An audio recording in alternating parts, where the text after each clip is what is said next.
Well, good evening, everyone. Brian Russell here, League Director. Welcome to the Dark Mountain Duel Town Hall. Purpose tonight is to walk everybody through the plan for the weekend. And by everyone, I mean coaches, parents, student athletes. I'm joined by the league staff here. We'll walk you through the major events for Saturday, walk you through the major events for Sunday. This is our second time this season at Dark Mountain, but we do have some changes for how the weekend will work, and we'll walk you through those. And certainly the intent here is just get all your questions answered tonight before we travel out to Wilkesboro, North Carolina for Dark Mountain Duel. By means of format like we normally do with these town halls, the staff will present that information for about 30 minutes. That doesn't keep you from dropping a question into the chat window. Please do that while we're going through the information. The staff member best aligned to answer that question will answer while we're in that 30-minute window. If we don't get to that question at the 30-minute mark, when we go to questions and answers, we'll make sure we address those questions. And at the 30-minute mark, we will open it up just to the audience. Raise your hand using that feature. We'll call on you, and then we'll get your question on the table and hopefully answer to the best of our ability. As has become tradition here in North Carolina, and I know most people are probably thinking about race cancellations. Not that. I am saying questions from student athletes get a prize. The first question from a student athlete tonight gets this nice set of Chester pedals from Raceface, a donation to this league by Trek Raleigh North earlier in the season. So thank you very much for that. But yeah, first student athlete to ask a question tonight, just like we've done previous town halls, gets a nice little prize, and I will give that to you out in Wilkesboro this weekend. And I will address what I see in the weather at the end of that 30 minutes. But right now, it just seems like we can do this weekend out there in Wilkesboro. So what I'll do is share my screen to start with, just point everyone to where they can find information for the weekend, and that is the flyer for our events. So if you go to our website, come up here to the program overview tab, come down to events and race results, click on that, and then scroll down to the event you are looking for. And in this case, that is Dark Mountain Duel. That is our rain date. If everyone recalls, when we canceled Salisbury, we opened this up as one of our rain dates. And right now we've got about 460 student athletes registered to come race this weekend. So right here at the top of this list, I'll click on that in a minute. That'll bring us to our flyer, and we'll walk through some portions of that. Diane, were you able to make it on the line? Diane LeBlanc, our volunteer coordinator. Hey, Brian, can you hear me okay? Yeah, I can. Let me just click on this link and turn it over to you, just so everyone sees what I see when I log on our dashboard. And right now, there's our percentage for volunteers. So Diane, why don't you share what we got and where we need some holes filled and how folks can help fill some of those holes. Over to you, Diane. Thanks, Brian. So good evening, everyone. Welcome to our Dark Mountain 2.0 Town Hall meeting. Thank you for jumping on and being part of this evening. As you can see by Brian's shared screen, we have 55% of our volunteer spots filled for this weekend at Dark Mountain. Now, I got to be brutally honest, that makes me nervous, because what that means is that we have places where we need people to plug in. Most specifically, if you are a level 1, 2, or 3 coach, please, if you can, register and volunteer for a static course marshal or a roving course marshal. I believe all of our roving course marshals are filled. I saw some cancellations today, so you might want to recheck that. I'm not checking this like all the time. So that's one of the needs we have. Also, if I'm looking at this right, Sunday morning, parking volunteers from 7 to 9, we have no one signed up to assist with parking. So everyone who's done parking has said that they really enjoy doing that. What you'll notice too is that our shifts are shorter in duration than they were last year. So that would be a 2-hour commitment. Just scroll down there through this page, see whatever it is specifically for Sunday. And if there is a volunteer spot that you think would be a good fit for you, please register. If you have any questions about that, you can hit me up either in the chat while we're having our town hall this evening, or you can email me at Diane@, northcarolinamtb.org, and I will be sure to answer you. Last thing I want to say to you, because I've been tracking volunteer hours for teams, please, please, please make sure that you check in with myself or Jenny at the volunteer table before you go out to your volunteer spot. This is really important. We have people that have not been checking in with us. And so if you choose not to check in with us, then you choose for your team not to get points. It just kind of is what it is. So I just want to encourage you that way. Last thing I'll say to you is just a reminder, if you choose to volunteer with us, we will buy you lunch from off of one of the food trucks. So again, if you have any questions, hit me up. Thank you. I should have started with a thank you. Thank you for all you have done to help us this season. When I looked at our numbers and our percentages in comparison to past races with the NCICL, we have totally knocked the ball out of the park this year, and you all are to be commended for that. So thank you for all you do. And that's all I have, Brian. Thanks.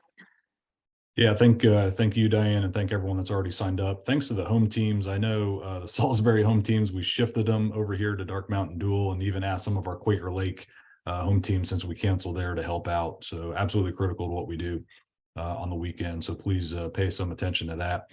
So back to the website, and before I click on the flyer here, just did want to note for everyone, the call-up lists are posted as of tonight, thanks to Jim Otto doing some really quick work today. We extended registration 24 hours because there's a little bit of confusion about registering for the rain date, and it looked like our numbers were low, but he did a quick turn on that today. So call-ups are available, and there's also a link at the top of the wave schedule in the flyer to find the call-up list. So for the coaches out there, you can find that in two places, the website as well as the flyer. So let's click on the flyer.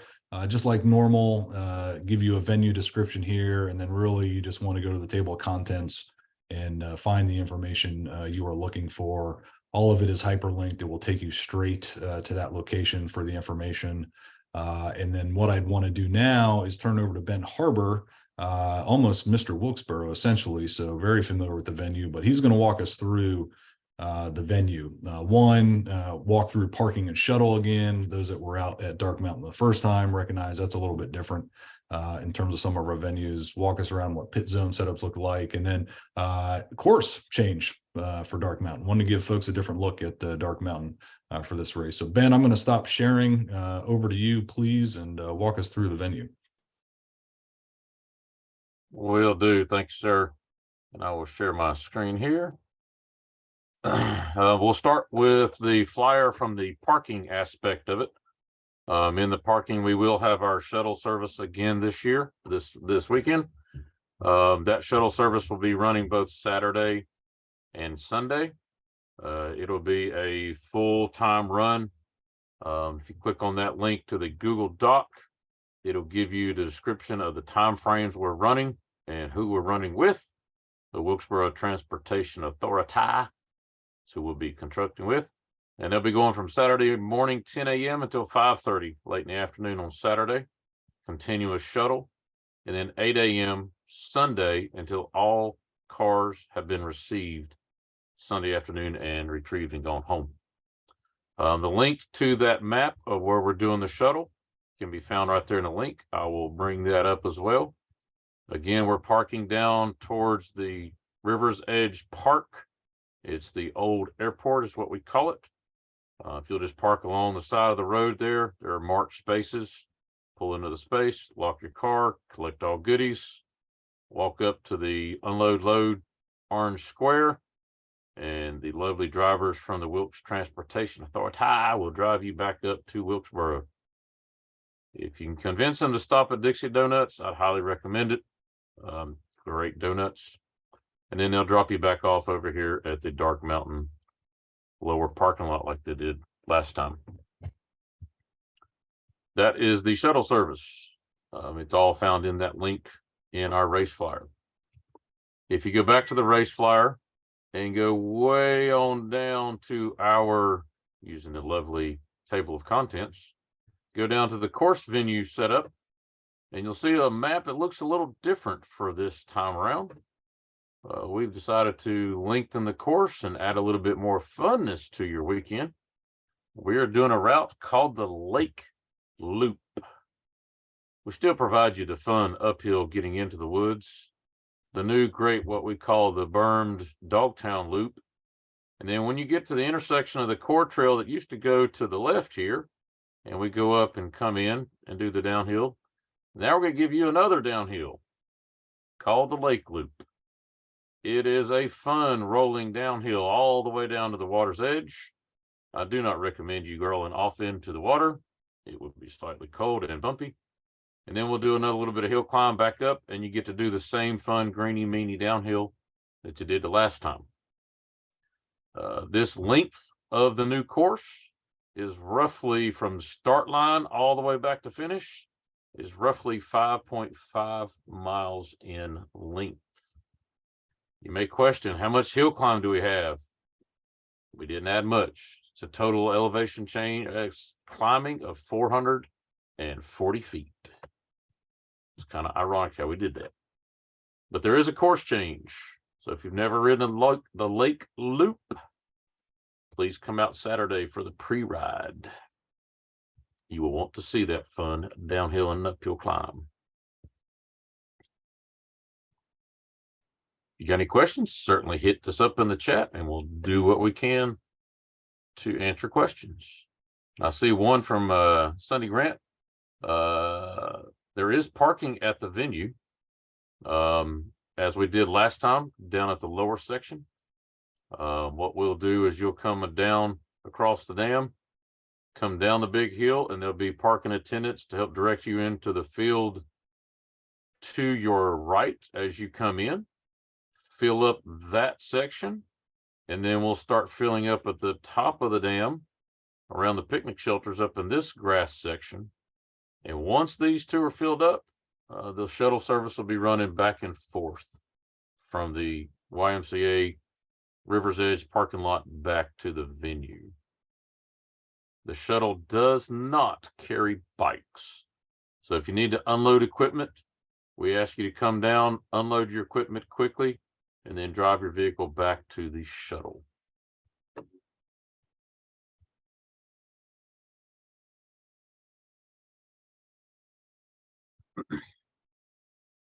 All right. Ben, if you want to throw it back to me, and you mentioned getting out to take a look at the course, and that's a good segue over to Sean Moore. Sean, why don't you walk us through Saturday and what course inspection looks like? All right. Can you pull that up on the schedule? Yep.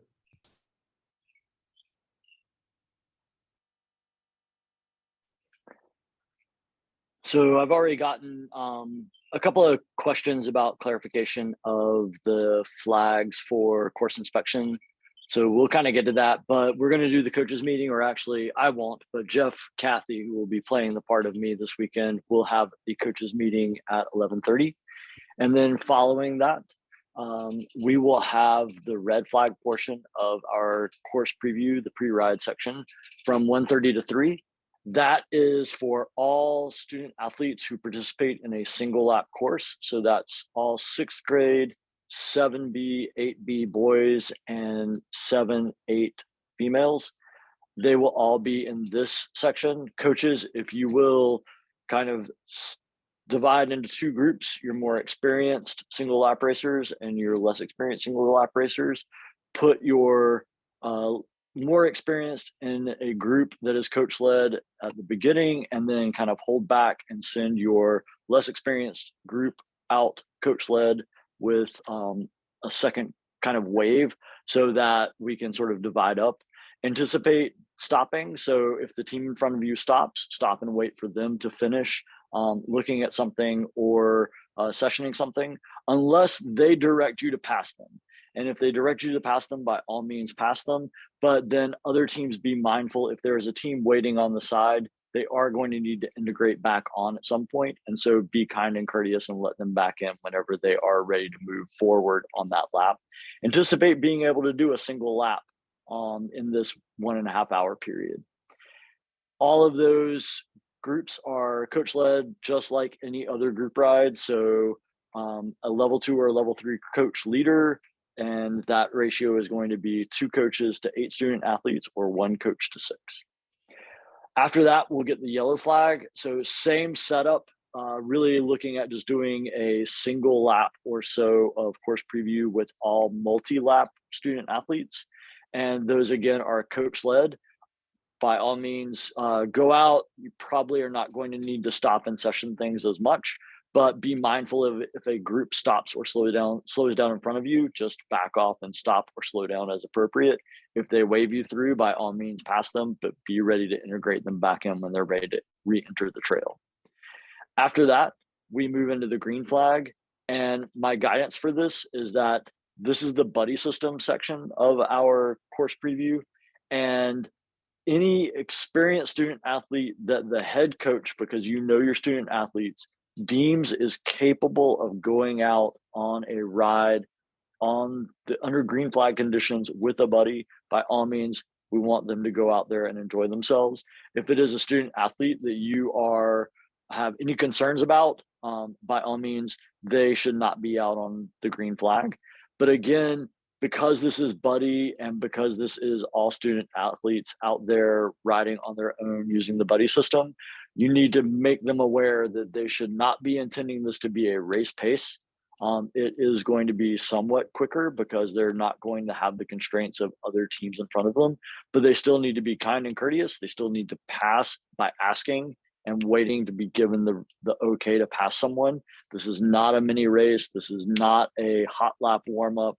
This is just going out, riding, getting some more time out on the course during this period.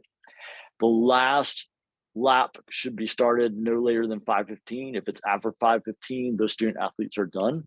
And then at 5:30, all coaches are going to meet up at the line, and Jeff Cathy will be leading you out to do a sweep of the course at 5:30. And at that point, when you return, then the course will be closed for the day.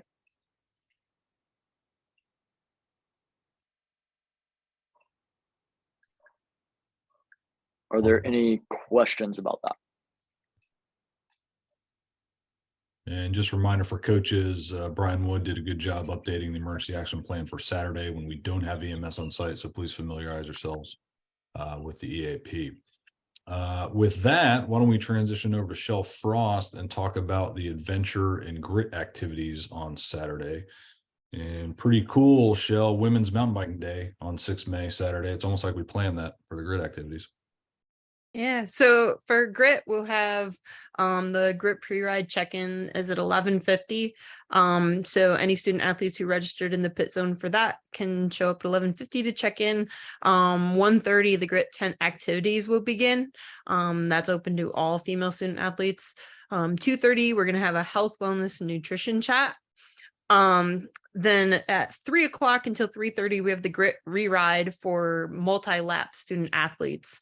4 o'clock, we're gonna have a mechanical clinic. We're gonna have a bike wash clinic. Coaches Angie Tabor and Elise Freed are gonna be leading that. We're also gonna have a mentor program activity at 4:30 and a board game hour for any other student athletes that are just hanging out for that last hour of the day. And at 5:30, the grit tent activities will close. We'll also have our adventure area open. So that will open to student athletes at 12:30 and be open until 5:30. Feel a little bit like a broken record because we haven't got to do this yet, but we're going to have lots of yard games to play, lots of bike games.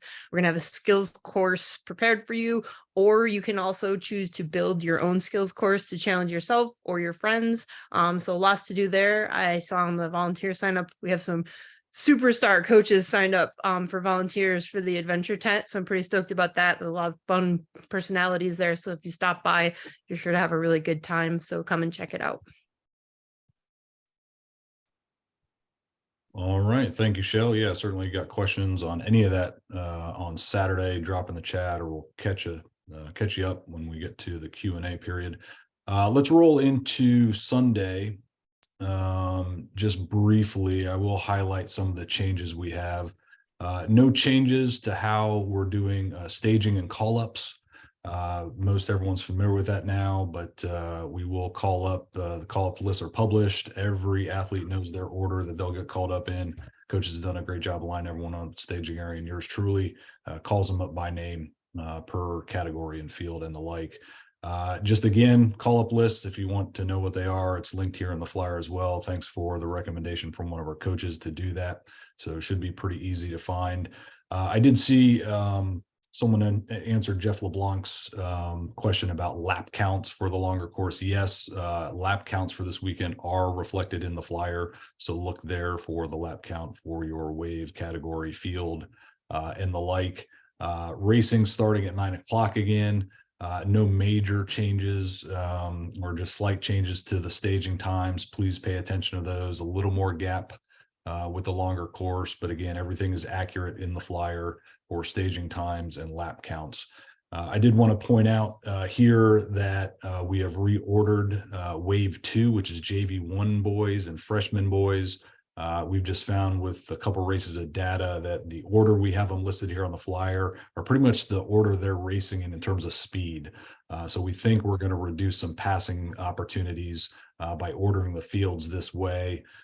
We're having them stage all at the same time, just eliminate any confusion between JV1 and freshmen. So coaches just bring them all down the staging area. But I will be calling them up in the order listed here on the Wave 2 sheet. And you'll notice everyone in Wave 2 doing 2 laps. And then as we get into some of the varsity JV2 categories, you'll notice we've gone to 3 laps for them. All Wave 3 staging at 12:15. And then for Wave 4, staging at 2 o'clock and the modified lap counts, as you see on the slide there. Okay, with that, let me just pause, see if Sean Moore and or Jeff Cathy have anything to share from a chief referee perspective. I mean, it's nice to be nice. Okay, couldn't agree more. So everything is pretty straightforward. We've been doing this a while. Everybody knows what to do. Everybody's been doing a great job. So just keep it up. Okay, and just a reminder, we've got Jeff Cathy out there filling in for chief referee this weekend. Thank you, Jeff, for doing that. And then Todd Lester ending the day on Sunday. What can folks expect? Hey, good evening, everybody. Looking forward to seeing everybody this weekend. It's hope that rain pushes off. As usual, we greatly appreciate everybody and the all hands on deck. Everybody does a great job cleaning up. Once that last wave gets sent off, we clean up the start chute and stop short of the course. And then once the last racer comes through, we can start tearing down the course. Again, everybody hands on deck, bringing all the equipment, snow fencing, poles, pins, stepping stakes to the trailer so we can get it tucked away. And again, after the last racer comes through. So sit tight, be a little patient with us, and we can get cleaned up, get awards, their podiums done up, and then get everybody on their way home. All right. Thanks, Todd. And let me address one of the questions I saw, and then I'll talk weather, and then we'll go to open Q&A. And I think I saw Brian Wood on the line. So keep me honest on the answer to this question, but it related to evacuations from the trail and how this new course impacts the time it takes to evacuate a student athlete should there be an injury that requires that. And, you know, it's one of those, in my mind, classic cases of it depends on where that student athlete is. And if I recall the second one, the last time we were at Dark Mountain, that poor young man was here, way out there on the trail. And so that EMS had to basically cut through most of the trail system to get there, and we had to pause the race in order to do that. If we have an injury here and I've got an access point there to evacuate that student athlete, a lot less time. It is just the dynamic of the Dark Mountain Trail system that EMS has to traverse a good portion of this course to get the athletes on the backside is the best way I can explain that. Brian Wood, any other perspectives on student athlete evacuations and the time it takes to get them off trail? I think the evacuation time for this race will be very similar to what we saw at the last race. The Lake Loop access is going to be real similar to what Green Meanie is. We have the potential of, in some circumstances this time, possibly not having to shut down the course to evacuate some people, because we will not be utilizing a large portion of the core trail that they'll be traveling across. But all of that is just going to be dependent on the location of the injured rider and what EMS needs to do their job to get in and out. Okay, thanks for the backup, Brian. I hope that answered the question. If not, just ping us again here in the Q&A, and we'll address it again. So weather, if if anyone wants to know how a weather decision is made, this week's podcast, please reference that. Sean gave me an opportunity to lay that out for everyone. But the timing of those weather decisions is tomorrow before noon. I'll convene the weather call based on everything I see right now for the forecast, with 50% chance of rain on Saturday and 1/4 of an inch or below. It looks like a go to me. We'll just have to be very careful. And let me stress a couple things. Very happy in some sense that the rain is on Saturday, and we have coaches leading their groups out on the trail to keep speeds appropriate. And if everyone thinks stay light on the trail, so we have a good trail on Sunday, I think that would be good. The second perspective are the fields.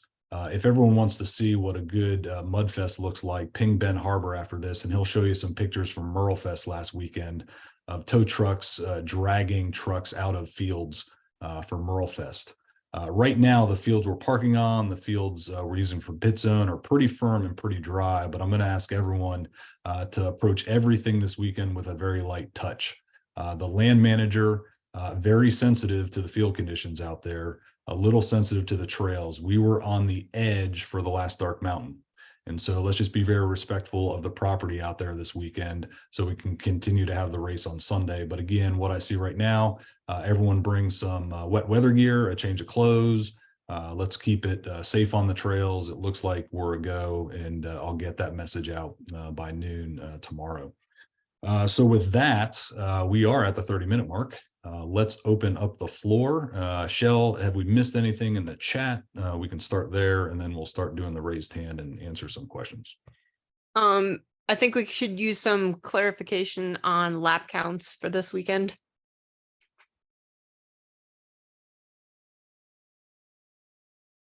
Okay, I can bring the race flyer back up, and as I've said before, the lap counts for each particular category and field is listed in the flyer. Is there any question about what a lap count is, or why a lap count is a certain way? But they are in the flyer. I'm happy to field any questions about those. I'll pause on wave 1 here and see if anyone has a question about any particular wave, category, or field.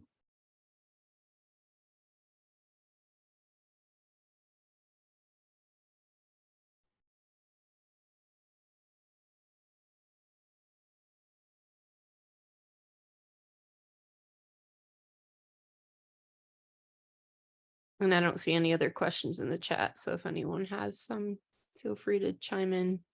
Well, I guess the question I have is, have we had a student athlete ask a question yet? Or Not that I've seen.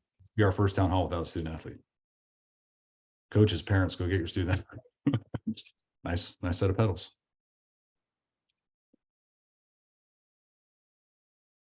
Question for Dark Mountain. Say hi. Hi.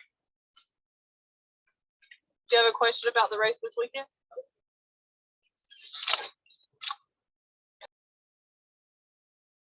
Hey, Shell, while we have, the radio broadcaster's worst nightmare, dead air, so to speak, do you want to highlight a couple season showdown things we're on the town hall? Maybe scavenger hunt, senior night, just as a reminder to folks. Sure, yeah. So we are going to have our league-wide scavenger hunt at the season showdown race. So you can register for that online. We extended the deadline to register online until the Thursday before. But if you don't get a chance to register a team online, you can still register the day They of the just said event. that. Instead, it's probably a go. Gosh, yeah. Then I'll ask about the laps. and you can register at the adventure tent until the time that the scavenger hunt starts. So we've got some cool prizes for that. It's a pretty fun scavenger hunt. So definitely grab some friends and form a team for that. It's open to any student athletes or coaches. And then we've got quite a few fun ways we're going to recognize our seniors at the season showdown. And one of those ways is we're going to have a senior adventure night. So 6:30, we're going to have some food and fun sponsored by Trek at the Trek Hospitality Tent. And then, correct me if I'm wrong, Brian, but off the top of my head, I'm thinking 8 o'clock. We're preparing and having a night ride on the race course with our seniors. And we'll be sending out a reminder to head coaches that they can sign up to escort their seniors on this ride. So it should be a pretty fun time and extra interesting if we make Sean Moore lead us in the dark. Yeah, I was going to say, Shell, I think 8 o'clock we'll start forming up and take a look at sunset. And it's getting dark on the trail. And of course, for Sean Moore, it's always dark on the trail. So we could start probably early with him. But yeah, about 8 o'clock for that senior night ride. I see a hand raise and I actually recognize Whitefield. Hey. So I had a question.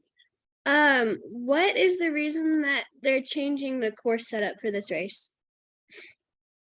To give you more fun, McKenna, and to give you something different to look at and incorporate that lake loop, which has a pretty fun downhill on it. So we wanted to give everyone a different look since it's our second time there. And that's the basic reason. Give a different look and have a little bit more fun on some of the lake loop, which, as I understand, is a fantastic segment of that course. Is that fair enough? Yeah, sounds cool. Yeah. Sounds fun. I think you're going to have fun, and everyone else is too this weekend. Yep. But yes, Chester pedals for you, McKenna Highfield. Thank you for.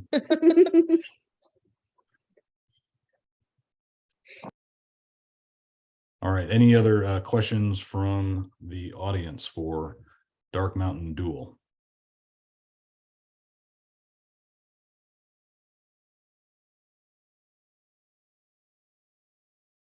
Perhaps the more we do these, we get most of the questions answered right off the bat. But again, just want to make sure we've got everything covered the best we can before we see you all out there in Wilkesboro. So to answer the question in the chat, Dixie Donuts will not be at the race venue this weekend. I'm rather depressed, but they will not.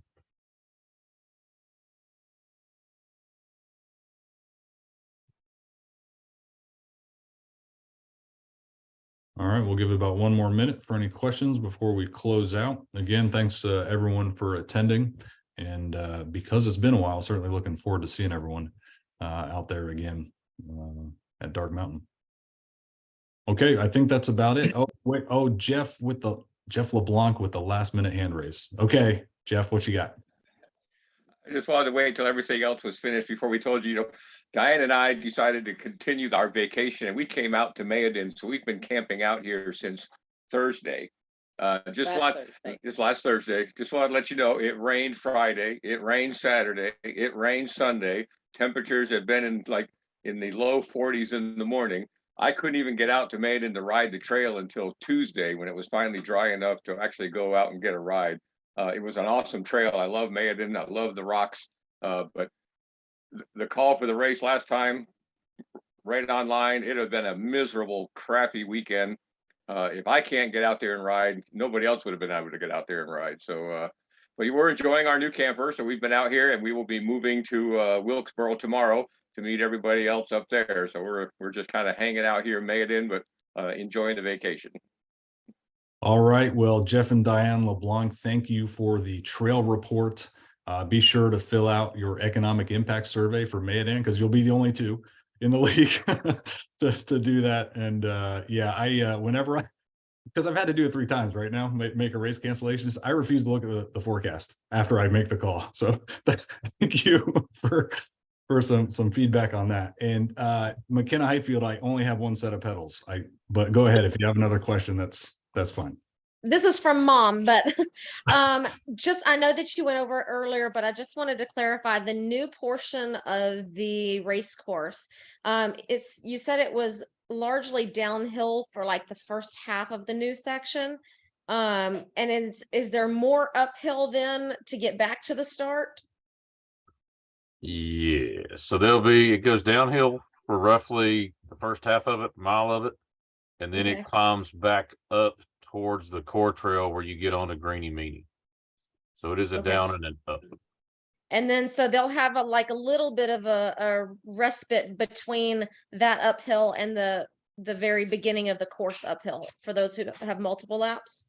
So, Brian, do you want me to present again and drive it, or do you want to try to drive that one? You're a better driver than me. I'll admit All it. righty, let me share my screen again. I apologize if this is repetitive. No. No, this is why But- we do this. Yes, absolutely. Thank you for the question. So what we're gonna do is we're gonna start down here at the lakeside where we did our start last time.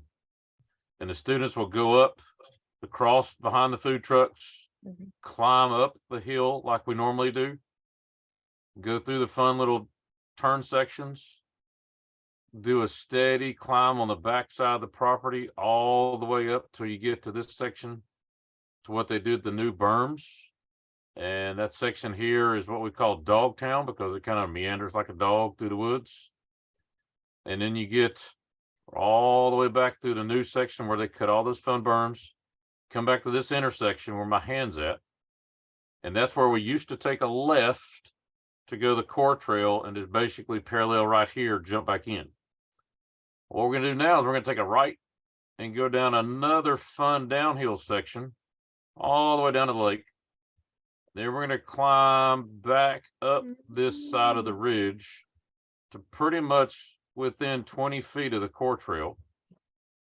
And we're gonna ride a section of the trail over to the Greeny Meany intersection.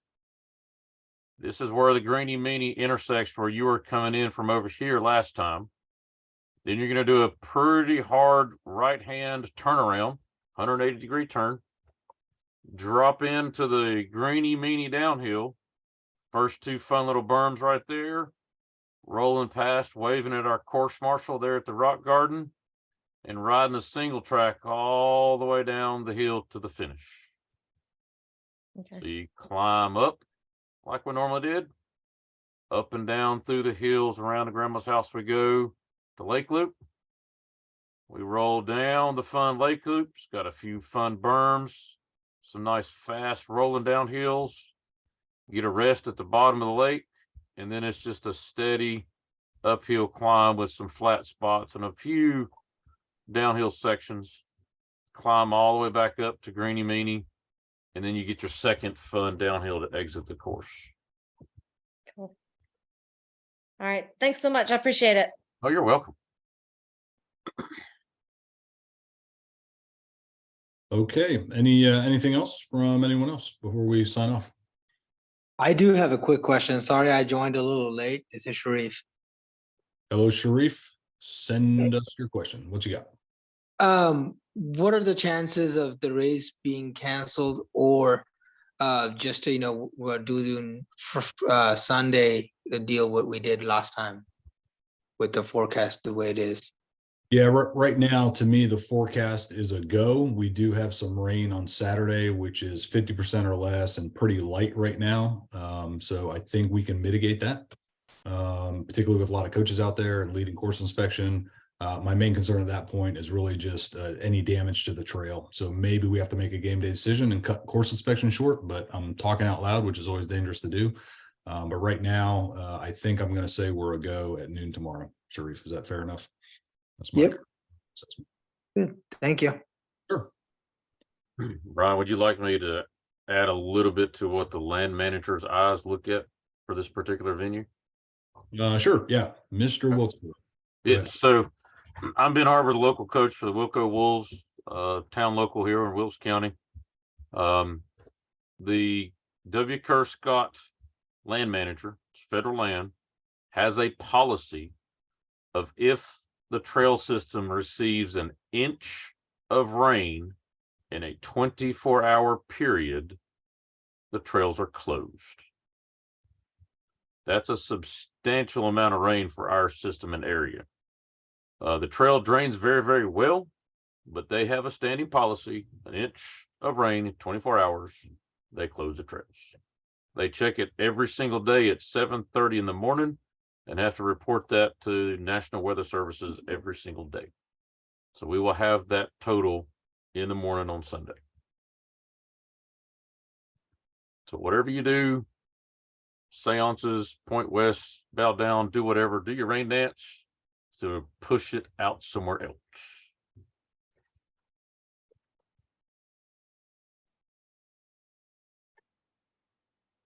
And notice he didn't say drill a hole in the bottom of the rain meter, right, Ben?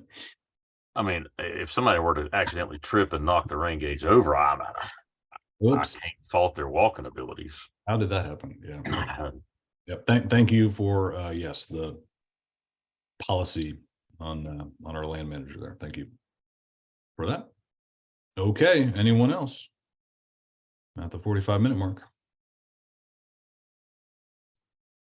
And Okay. the pit zone mapping has been linked in the race flyer and sent to core staff. Oh, great. And I will put that on the website as well. So what Ben Harbour just mentioned, everyone, where your team is located inside the pit zone, that map is now on the flyer, and I'll put it on the website so you know where you'll be organized in pit zone. Ben does a great job with that map, so thanks for setting that up every weekend, Ben. Okay, with that, thank you very much, everyone. I'm going to hit stop recording on this. We will have that posted and linked out to everyone for those that missed it. And again, looking forward to seeing everyone in Wilkesboro this weekend. Have a great night, everybody.